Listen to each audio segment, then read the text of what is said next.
5 जनवरी की शाम को करीब 6 बजे बांग्लादेश के एक हिंदू पत्रकार की हत्या कर दी गई। 38 साल के राणा प्रताप बैरागी एक लोकल न्यूज़पेपर दैनिक बीडी न्यूज के एक्टिंग एडिटर थे। यह अखबार नराइल जिले से छपती है। बैरागी एक आइस फैक्ट्री भी चलाते थे जो जेसोर जिले के अरुआ गांव में है। शाम को करीब 5:45 पर 3 लोग मोटरसाइकिल पर उनकी फैक्ट्री के पास पहुंचे। उन्होंने बैरागी को फैक्ट्री के बाहर बुलाया और उनको वहां के कोपालिया बाजार से पश्चिम की ओर एक गली में ले गए। थोड़ी देर उनके बीच बहस हुई और उसके तुरंत बाद हमलावरों ने बैरागी के बिल्कुल पास से उनके सिर में गोली मार दी। कई और गोलियां भी चलाई। इसके बाद वो मौके से फरार हो गए। आसपास अफरा तफरी मच गई। मौके पर ही बैरागी की मौत हो चुकी थी।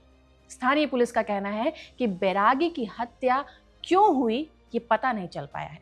डेली स्टार की रिपोर्ट के मुताबिक पुलिस ने शंका जताई है कि हत्या के पीछे कोई बिजनेस डिस्प्यूट हो सकता है।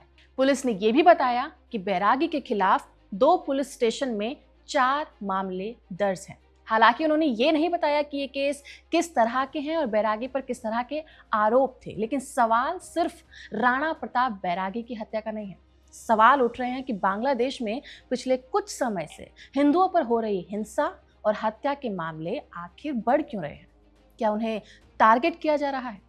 सवाल उठेंगे भी क्योंकि इस तरह का सिर्फ एक मामला सामने नहीं आया है। मसलन कि बैरागी की हत्या के कुछ घंटे बाद ही एक अलग मामले में किसी और जगह पर एक बांग्लादेशी हिंदू की हत्या कर दी गई। ये घटना नरसिंदी जिले की है, जहां के 4 सिंदूर बाजार में शरत मणि चक्रवर्ती एक किराना दुकान चलाते थे। रात के करीब 10 बजे कुछ लोगों ने धारदार हथियार से उन पर हमला किया। आसपास के लोग उनको अस्पताल ले गए लेकिन उन्हें बचाया नहीं जा सका।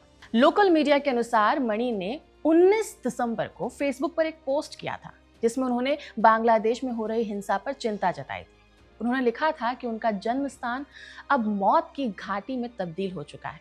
इस मामले में चक्रवर्ती के एक फैमिली फ्रेंड बप्पादित्य बसु ने गंभीर आरोप लगाए हैं।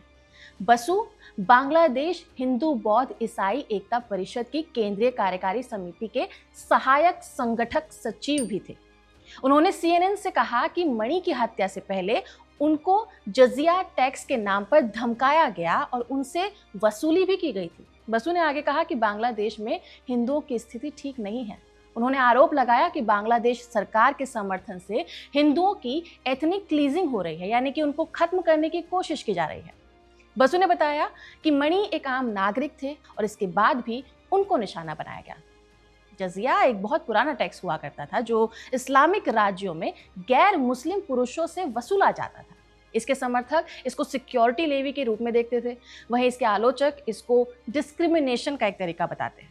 लेकिन वर्तमान में बांग्लादेश में ऐसी कोई कानूनी व्यवस्था नहीं है जिसके तहत किसी गैर मुस्लिम को इस टैक्स के लिए मजबूर किया जाए।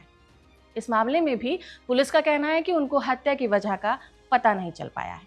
24 घंटे के भीतर बांग्लादेश में हुई इन हत्याओं ने भारत में भी तूल पकड़ ली है। तेलंगाना भाजपा के प्रदेश अध्यक्ष N रामचंद्रन राव ने 6 जनवरी को इस मामले पर चिंता जताई है। उन्होंने कहा कि बांग्लादेश में हिंदुओं की टारगेटेड किलिंग पर तत्काल ध्यान देने की जरूरत है। उन्होंने कहा कि भारत को इस मामले पर अपना रुख साफ करना चाहिए।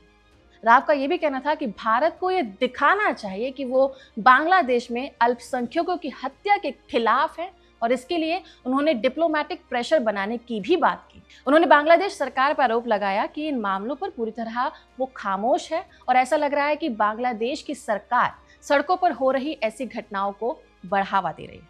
राव का बयान ऐसे वक्त में आया है जब इन 2 हत्याओं के अलावा भी बांग्लादेश में कई हिंदुओं की हत्याएं हुई हैं।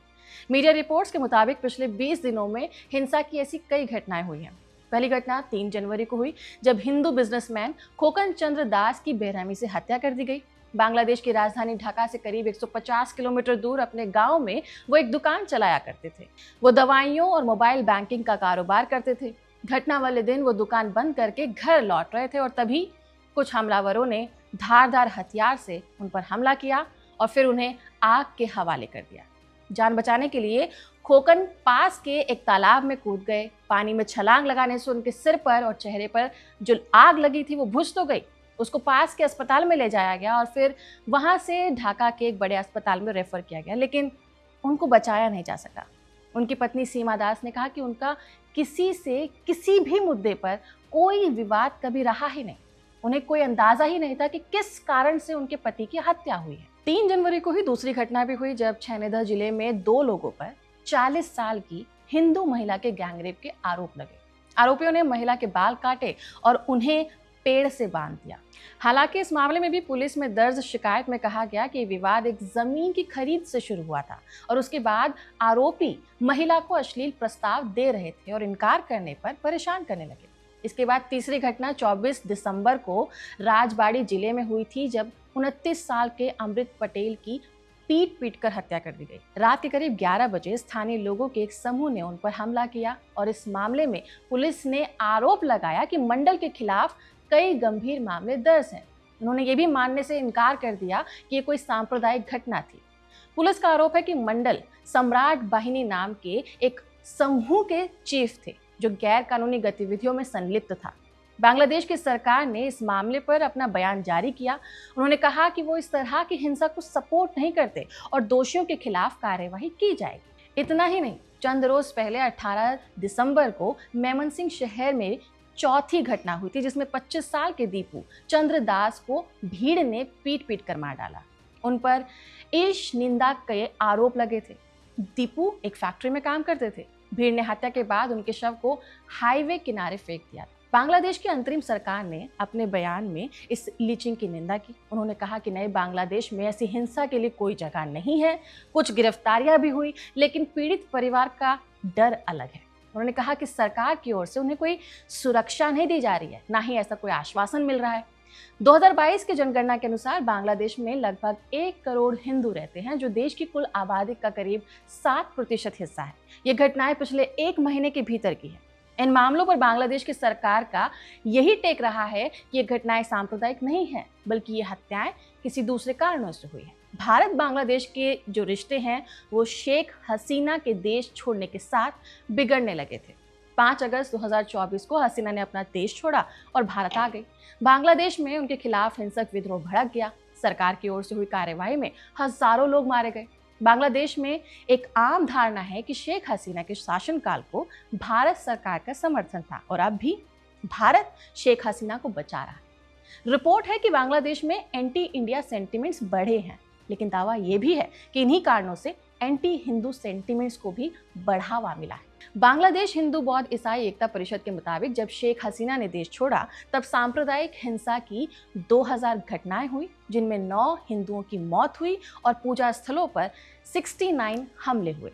2024 के ही नवंबर महीने में राज्यसभा में विदेश मंत्रालय में पूछा गया कि क्या बांग्लादेश में हिंदू मंदिरों और देवी देवताओं के अपमान और नुकसान पहुंचाने की घटना बढ़ी है, और अगर हाँ, तो क्या भारत सरकार ने ये मामला बांग्लादेश सरकार के सामने उठाया है? और अगर ऐसा किया गया है तो बांग्लादेश की सरकार ने ऐसी घटनाओं को रोकने का क्या प्रयास किया है? इसके लिखित जवाब में मंत्रालय ने कहा कि पिछले कुछ महीनों में ऐसी कई घटनाएं सामने आई हैं। भारत सरकार ने इन पर अपनी चिंता व्यक्त भी की है और बांग्लादेश सरकार से हिंदुओं और सभी अल्पसंख्यकों की सुरक्षा सुनिश्चित करने का आग्रह किया है। लेकिन नतीजा क्या निकला? मोहम्मद यूनुस की अंतरिम सरकार ने इन आरोपों को खारिज कर दिया और कहा कि मीडिया इन खबरों को बढ़ा चढ़ा कर दिखा रही है।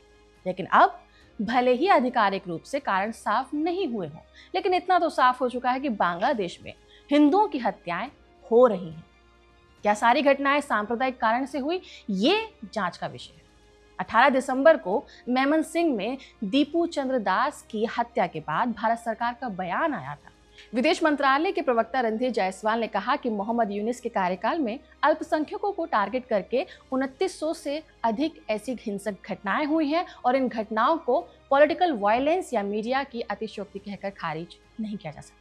फिलहाल इस खबर में इतना ही। इस वीडियो को रिकॉर्ड किया है शिवम ने। मैं थी डिम्पिका और आप देख रहे थे खबर गाँव।